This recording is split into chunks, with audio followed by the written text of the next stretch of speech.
हम मौजूद हैं मध्य प्रदेश की राजधानी भोपाल के एमपी नगर में। जैसा कि आपको बता दें, केंद्रीय शिक्षा मंत्री धर्मेंद्र प्रधान ने आज अपना इस्तीफा केंद्र सरकार के समक्ष प्रस्तुत कर दिया है और विषय है जिस तरह से जंतर मंतर पर चल रहे 30 से 35 दिन के इस प्रदर्शन के बाद में अब रिजल्ट आना शुरू हो गए हैं। पहला रिजल्ट आया जब धर्मेंद्र प्रधान ने अपना इस्तीफा सरकार के समक्ष पेश कर दिया। दूसरा जो मूवमेंट था वो ये था कि निरंतर छात्रों की बढ़ती संख्या। अब जिस तरह से वहाँ पर राजनीतिक पार्टियों ने समर्थन दिया, जंतर मंतर पर जो अभ्यर्थी थे उनको, वो कहीं ना कहीं उनकी कड़ी बना, मजबूती बना। अब विषय ये है कि आगे और क्या स्टेप होने वाले हैं, आगे जो वहाँ पर अभ्यर्थी वो बैठे हैं उनकी क्या और डिमांड होने वाली है। अब जानते हैं लोगों से कि धर्मेंद्र प्रधान के इस्तीफा से ही सिर्फ काम चलने वाला है या फिर शिक्षा व्यवस्था को पारदर्शी, व्यवस्थित और आगे तक इसकी मजबूती के लिए क्या और जो अभ्यर्थी हैं वो डिमांड करने वाले हैं। विषय बेहद गंभीर है, लेकिन मुद्दा शिक्षा व्यवस्था से जुड़ा है, क्योंकि कहा गया है कि शिक्षा शेरनी का वो दूध है जो पिएगा वही दहाड़ेगा। तो कैसे देखते हैं धर्मेंद्र प्रधान के इस्तीफे को? आपको क्या लगता है धर्मेंद्र प्रधान जी के इस्तीफा दे देने से सारी चीज़ें ठीक हो जाएगी? ऐसा बिल्कुल नहीं है। वो तो उनकी मानवता थी कि सारे छात्रों की बातों को सुनते हुए उन्होंने अपना इस्तीफा दिया। इस्तीफे के साथ में उन्होंने सीबीआई जांच के भी आदेश दिए। तो मुझे नहीं लगता कि इस्तीफा देना एक बहुत अच्छा सल्यूशन है। इस सल्यूशन में हमें अगर इस चीज़ को प्रारूप में लाना है, धरातल पे लाना है, तो हमें अपनी शिक्षा नीति को पारदर्शी करना पड़ेगा। हमें अपने शिक्षा के नियमों को, परीक्षा के नियमों को, परीक्षा की कड़ियों को बहुत अच्छे मजबूत कड़ी के साथ जोड़ के इसको धरातल पे लाना पड़ेगा। आज हर स्टूडेंट, हर छात्र अपने घर से पढ़ाई करने के लिए निकलता है, पूरी मेहनत करता है, कोचिंग जाता है, लेकिन लास्ट में जब उसके साथ में ऐसी नीट जैसी घटनाएं अगर होती है तो इसका एक का जिम्मेदार हम सरकार को या केंद्रीय मंत्री जी को नहीं ठहरा सकते। मेरा मानना ये है, क्योंकि पूरे साम्राज्य को चलाने वाले एक वरिष्ठ नेतृत्व तो वो नहीं है। कई उच्च अधिकारी हैं, कई दूसरे नेता भी हैं, कई सामाजिक स्तर के लोग भी जुड़े हुए होंगे और कई सबसे बड़ी अहम भूमिका इसमें रहती है उच्च अधिकारियों की, क्योंकि सारे एग्ज़ाम कंडक्ट कराने वाले, एग्ज़ाम एजेंसी करवाने वाले उच्च अधिकारी होते हैं। ठीक है, किस एजेंसी को एक काम दिया हुआ है, किस उच्च अधिकारी के तत्वाधान में ये काम किया है, सबसे पहले उनकी जांच कराई जाए।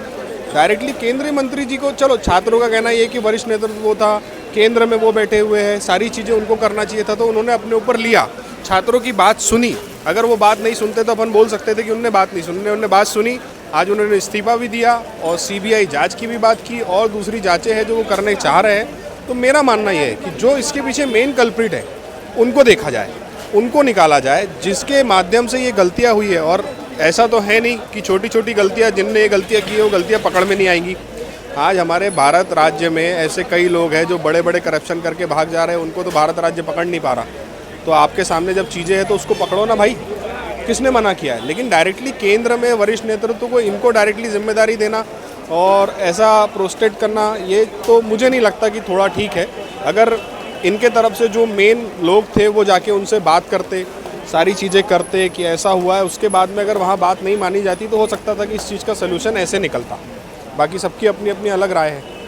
वाकई जो विषय रखा गया वो तो महत्वपूर्ण है, लेकिन जब सड़क से सदन तक की लड़ाई हो रही है तो लड़ाई इसलिए भी होना चाहिए कि जो पारदर्शिता में उसे चोट करने का काम करते हैं वो निचले कर्मचारी से लेकर बड़े बड़े आईपीएस आईएएस अधिकारी जो इस पूरी प्रक्रिया में संलिप्त होते हैं, उनकी जो जवाबदेही है वो भी सुनिश्चित होनी चाहिए। क्योंकि लोगों का मानना है कि सिर्फ धर्मेंद्र प्रधान के इस्तीफा दे देने से इस व्यवस्था को बेहतर नहीं बनाया जा सकता, अपितु इस विषय में सभी को आहुति देना पड़ेगी, चाहे वो समाज हो, चाहे वो शिक्षा विभाग हो या फिर चाहे वो पढ़ने लिखने वाले अभ्यर्थी, शिक्षक या फिर बच्चे। तो क्या कहते हैं, इस व्यवस्था को और पारदर्शी बनाने के लिए सिर्फ धर्मेंद्र प्रधान का इस्तीफा क्या जायज़ है?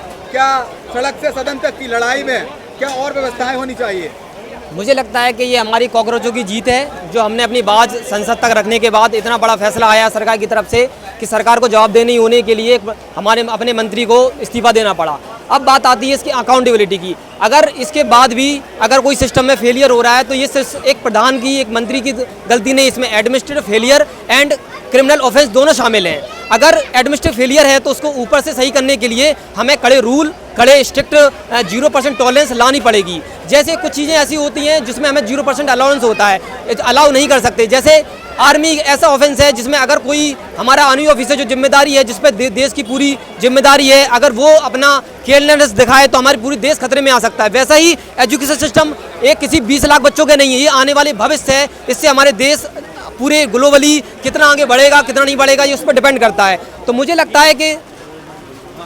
है कि सरकार को एडमिनिस्ट्रेटिव फेलियर को सही करना पड़ेगा, प्लस अपने क्रिमिनल ऑफेंस को रोकने के लिए कुछ सख्त कानून भी बनाने पड़ेंगे। बात शुरू हुई थी चाय से सत्ता तक की, यानी पावर तक की, कुर्सी तक की। लेकिन उस पावर का मतलब क्या जब भारत के बच्चों का भविष्य सुरक्षित नहीं किया जा सकता, उसे मजबूत नहीं किया जा सकता। जिस शिक्षा व्यवस्था का बखान अलग अलग मंचों से हमें देखने मिलता है, शिक्षा व्यवस्था के आधारभूत सिद्धांतों को जानने समझने मिलता है, लेकिन क्या सिर्फ वो जुमला है, क्या सिर्फ वो भाषण में ही सुनने मिलता है, या फिर उस व्यवस्था को पारदर्शी और व्यवस्थित बनाने के लिए सरकार के क्या कुछ और कदम होने वाले हैं? क्या सिर्फ धर्मेंद्र प्रधान का इस्तीफा काफी है? कैसे देखते हैं पूरे घटनाक्रम को जो जंतर मंतर पे घटा, देश के अलग अलग कोने कूचों में घटा, चाहे वो चाय की टपरी हो या फिर चौक चौराहे? कैसे देखते हैं इस पूरे घटनाक्रम को जो शिक्षा व्यवस्था को आहत करने का काम कर रहा है? सर, जैसे कि सीजेपी का जो 36 दिनों से प्रोटेस्ट चल रहा था उसकी अंतिम कड़ी आ चुकी है। धर्मेंद्र प्रधान जी ने इस्तीफा दे चुका है। कहीं ना कहीं ये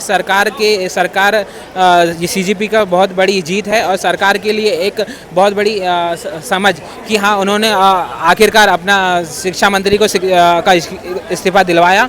और आगे चल के बस ये मांग यहीं तक नहीं रुकनी चाहिए। उन्हें शिक्षा व्यवस्था को सुधार करने के लिए कड़े से कड़े नियम और कानून को ला करके सख्त कार्रवाई करके जो पेपर माफिया है उनके खिलाफ सख्त कार्रवाई करने की योजना का बनाना चाहिए। वैसे ही आगे चल के जितने भी छात्र हैं उनको इंश्योर मिल सके कि हाँ आगे चल के ऐसी कोई घटना ना हो। कुछ और लोग हैं जिनसे जानने का प्रयास करते हैं कि व्यवस्था को पारदर्शी बनाने के लिए, बच्चे के बेहतर भविष्य को निर्धारित करने के लिए सरकार और क्या कदम बढ़ाए? सरकार और अच्छे से मतलब सरकार ट्रांसपेरेंसी का रास्ता चूज़ करती है तो वो अच्छी बात है, क्योंकि ट्रांसपेरेंट तो बिल्कुल नहीं है सरकार। और जिस तरीके से ज़्यादा चीज़ें हो रही हैं वो मतलब बहुत ही बुरी है। और जंतर मंतर में भी अभी जो वॉयलेंस हुआ 20 जुलाई को, वो बहुत ही ज़्यादा गलत था। जिस तरीके से बच्चों को ब्रूटली मारा गया, और मतलब यहाँ मैं देखती हूँ हमारे प्रधानमंत्री जो हैं आदरणीय, वो भी बहुत वुमेन सेफ्टी के बारे में बात करते हैं और कहते हैं कि बहुत मतलब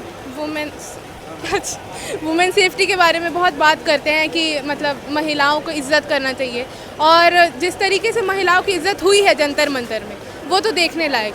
मतलब लड़कियों को इतना मारा गया और मतलब छोटी छोटी बच्चियों को मारा गया, जिस तरीके से बदतमीज़ी की गई, मतलब वो तो देख के किसी को दिल से बुरा लग सकता है, आंसू निकल जाएंगे वो देखकर।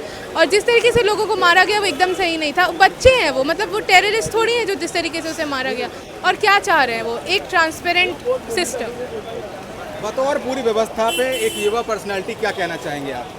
मैं सिर्फ इतना कहना चाहूँगा कि जिस प्रकार से धर्मेंद्र प्रधान जी का इस्तीफा हुआ है वो छात्रों की जीत हुई है। लेकिन मैं प्रशासन से ये उम्मीद करना चाहता हूँ सरकार से कि आगे ये सब अच्छे से नीति हर चीज़ अच्छी तरीके से हो, तभी जाके अपन कहीं ना कहीं बच्चों का भविष्य अच्छा बना पाएंगे। पेपर लीक वगैरह ना हो, अगर इस्तीफा हुआ है तो आगे अच्छी रणनीतियाँ बने। बस मैं इतना ही कहना चाहूँगा। जो भविष्य के साथ बच्चों के साथ खेला जा रहा है वो बहुत गलत है। कहीं ना कहीं इसमें सरकार का ही योगदान रहा है, इसीलिए सब कुछ ऐसा हुआ है।